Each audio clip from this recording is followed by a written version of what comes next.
Students आशा करें आपण मैंने भले थे खुशी थे। आज आम एक रिक्रुटमेंट विषय आलोचना करवा। वो रिक्रुटमेंट ये रिक्रुटमेंट बाहर डिपार्टमेंट ऑफ पोस्टाल बाहर government of India ministry of communication department of post GDS section में रिक्रुटमेंट बाहर कौ सेक्शन में जीडीएस सेक्शन में ग्रामीण डाक सेवक सर्टली आम कहे जीडीएस ऑनलाइन एंगेजमेंट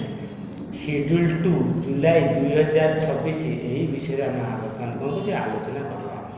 आपण मैंने आर डिटेल्स जब पाइबा चाहते ये जो पोस्ट देखिए ये पोस्ट गुड़ कौन पोस्ट हूँ कौन ब्रांच पोस्ट मास्टर सर्टली आम कर BPM assistant branch post master certainly आम कौन कहे एबीपीएम आ गए हूँ डाक सेवक यही पोस्ट बाहर आर डिटेल्स यार डिटेल यार वेबसाइट हूँ India post .gov.in GDS online engagement यही वेबसाइट आपण मैंने कौन कर डिटेल्स पाइपर आम टे आगे जा आउ डेरी करवा बर्तमान कौन देखा एक्टिविटीज आउ कौन शेड्यूल देखा ऑनलाइन वन टाइम रजिस्ट्रेशन थे आपण मैंने रजिस्ट्रेशन करें ऑनलाइन रे स्टार्ट डेट हूँ 31 अगस्त 2026 एवं तार शेष तारीख हूँ 19 सेप्टेम्बर 2026 ये वन टाइम यहाँ कौन रहा यहाँ 2 नंबर पॉइंट सीरियल नंबर 2 रे कहला submission of online applications and fee payment तार डेडलाइन हूँ 2 सेप्टेम्बर 2026 रु 21 सेप्टेम्बर 2026 मध्य तापर आपको किसी प्रोब्लेम रही जाए करेक्शन इन रजिस्ट्रेशन और application forms including payment of the online fee if applicable जब किसी प्रोब्लेम रही जाए करेक्शन करेंगे तार डेडलाइन हूँ 23 सेप्टेम्बर 2026 रु 24 सेप्टेम्बर 2026 बर्तमान आम कौन कले पोस्ट वेबसाइट एवं तार कौन कौन एक्टिविटी शेड्यूल विषय आप कौन कले आलोचना कले। बर्तमान आम आउ टे आगू जा आगू जाकि आम कौन करिया बर्तमान आम देखा आउ कि ये जो पोस्ट गुड़ाक बाहर पोस्ट कौन कौन बाहर आपने जानले मुझे आउ थे कहीदे गोटे पोस्ट हूँ ब्रांच पोस्ट मास्टर सर्टली आम कहे बीपीएम आउ गोटे हूँ assistant branch post master certainly आम कहे एबीपीएम आउ गोटे रहा कौन ना डाक सेवक ये 3टा कैटेगरी पोस्ट बाहर बर्तमान देखा ये जो स्केल ऑफ पे आम देखा बीपीएम स्केल ऑफ पे हूँ 12,000 रु 29,380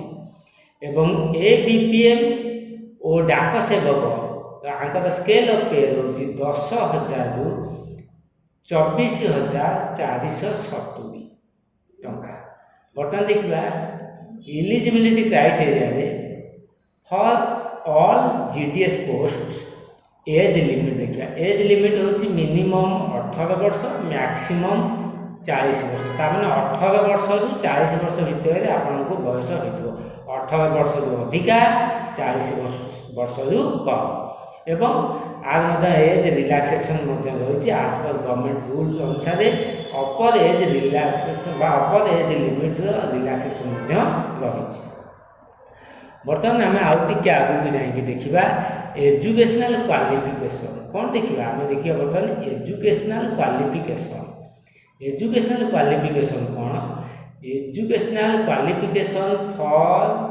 engagement of GDS in secondary school examination SSE pass certificate of 10th standard with passing mark in mathematics and English conducted by any recognized board of school education by the government of India or state governments or union territories in India. The candidates having equivalent qualification from any other board are not eligible to apply for engagement of GDS ताने आपण माने 10th पास करथिबे ए जो 10th तार 10th standard रे कोन थो आपन mathematics English conducted by recognized board of school education by government of India or state governments or union territories यारी under रे आपण माने कोन करथबे ना 10th स्टैंडर्ड पास करथबे या पर हम देखिबा आ टिके आगे जा क्वालिफिकेशन हम जानि गले क्वालिफिकेशन पर हम आ टिके आगु जीवा कौन तार डिटेल्स आम आउ टे जाना बर्तमान है अदर क्वालिफिकेशन कौन आपण मैंने नॉलेज ऑफ कंप्यूटर नॉलेज थब नॉलेज ऑफ साइक्लिंग आपण मैंने साइक्लिंग करेंगे यहाँ पर कौन है एडिक्वेट मीन्स ऑफ चाइल्डहुड ये अदर क्वालिफिकेशन बर्तमान आम आगे आगू जाए देखा कौन ना आपण मैंने कौ वेबसाइट रे आपण मैंने कौन करिए अप्लाई करिए बर्तमान देखिए अप्लाई वेबसाइट मध्ये मु कहिछि ताको आउ थरे कहि रखुछि आपण मानकर पई अप्लाई वेबसाइट ये हाउ टू अप्लाई रे अप्लाई वेबसाइट होछि indiapost.gov.in/gds ऑनलाइन एंगेजमेंट एई वेबसाइट रे आपण माने डिटेल्स पाई परिबे आपण माने जानछन्ती को डेट रे आपण माने अप्लाई बा रजिस्ट्रेशन आरंभ करिवे आ को डेट रे शेष करिवे बर्तमान जीवा आम देखा कौन ना पेमेंट फी बर्तमान आम कौन देखा ये जो पोस्ट पाई पेमेंट फीटा बर्तमान आम देखा पेमेंट फी कौन पेमेंट फी हूँ fee a fee of ₹100 only is to be paid by the applicants of all posts notified in the choice of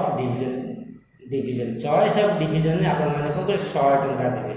100 टंका पेमेंट करे कोन however payment fee is exempted छाड़ा हो को मानन को पई पेमेंट फी से माने देबे नाही all female applicants SC ST applicants PWBD and trans women applicants एही माने कोन करिवे पेमेंट देबे नाही बाकी जे एप्लीकेंट्स माने रहिले से माने 100 टंका लेखा पेमेंट 100 रुपीस पेमेंट ऑनलाइन रे पेमेंट करिवे बुझेला तो आमे कोन बोले वर्तमान सम्यक रे ए जो पोस्टल बाहरी जी पोस्ट गुडी से विषय रे आमे संक्षेप रे आलोचना कले भाबुची ए वीडियोटी आपण मानक पई बहुत लाभप्रद हो आपण माने देरी करंतुनी डॉक्यूमेंट्स गुडी को सब संग्रह कर प्रथम जी वेबसाइट डिटेल एडवर्टाइज डाउनलोड करिए डाउनलोड करी आपण माने कोन करिवे ना डॉक्यूमेंट्स कलेक्ट करी तापर अप्लाई करिए मन रखंतु ए जो वेबसाइट बा ऑनलाइन रजिस्ट्रेशन एक्टिव होबार डेट होची 31 अगस्त 2026 एवं तार शेष तारीख होबो 19 सेप्टेम्बर 2026 यही डेट भितर आपण मानक डिटेल पाइबा को पड़ो आपण माने इंटरनेट बा वेबसाइट सब कुछ पाई परिबे किंतु आपण मानक पई जो डेट टी एक्टिव डेट होची से केते 31